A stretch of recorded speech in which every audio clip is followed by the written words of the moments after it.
Hello, hello, hello, and welcome to Pep Talks.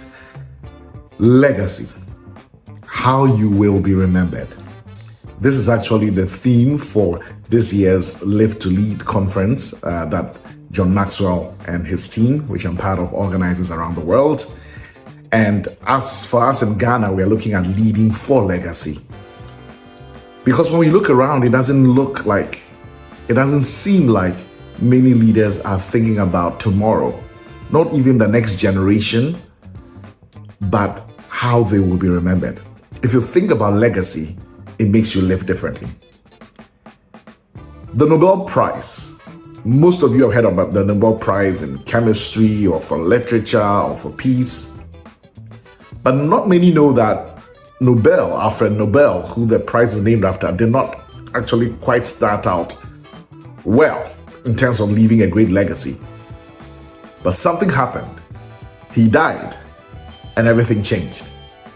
You can look for the story, but basically in 1864, there was a lab accident. There was an explosion and 4 people died plus Nobel's brother called Emil Nobel. He is Alfred Nobel. Now, Alfred Nobel for years have been working with explosives, let me simplify it that way, dynamites. And when this death happened, the newspapers thought it was Alfred who had died. They did not realize it was Emil. And so they wrote all kinds of obituaries. I mean, they basically said this is the guy who showed us how to kill the most people in the least time. Yeah, with his dynamites. Yeah. So imagine how horrified Alfred was to read his own obituary in the newspapers. And that is how he realized how he will be remembered. And so, of course, the story is more complex than that. But basically, that was his major motivation to say, I'm going to change my legacy. I'm going to change the way I will be remembered. I have come to realize that not many people see that personal success is not enough. That personal success must be translated into societal significance, lasting societal significance. That is when you'll be remembered and remembered well, for good. So Nobel changed his life because he saw his own obituary. I believe many of us will change our lives if we thought about how will I be remembered? What will tomorrow's newspaper say about me if I'm dead today? Or another way is to think about your tombstone. What would you like written on it? Here lies Yao Pebi, here lies XYZ, who, what? Fill in the gap. And then, beginning with that end in mind, backtrack and ask yourself, how should I live in order to fulfill this end in mind, this kind of legacy? It has been my observation that the people who lead best and leave the best legacies are actually people who die first and then live.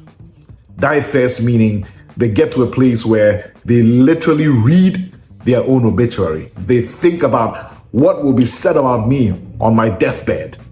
Or like Nobel, they literally read the obituary in the newspaper, people thinking that you are dead.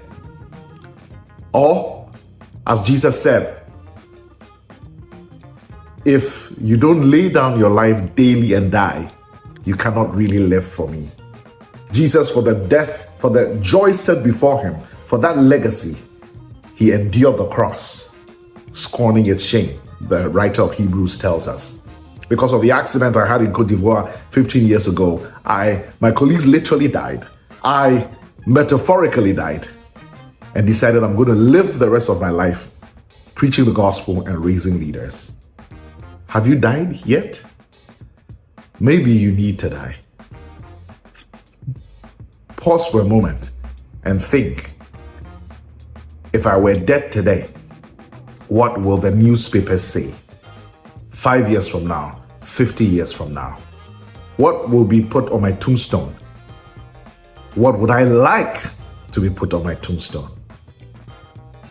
Remember that the best leaders, those who leave the best legacies, think about death and actually die first, then live.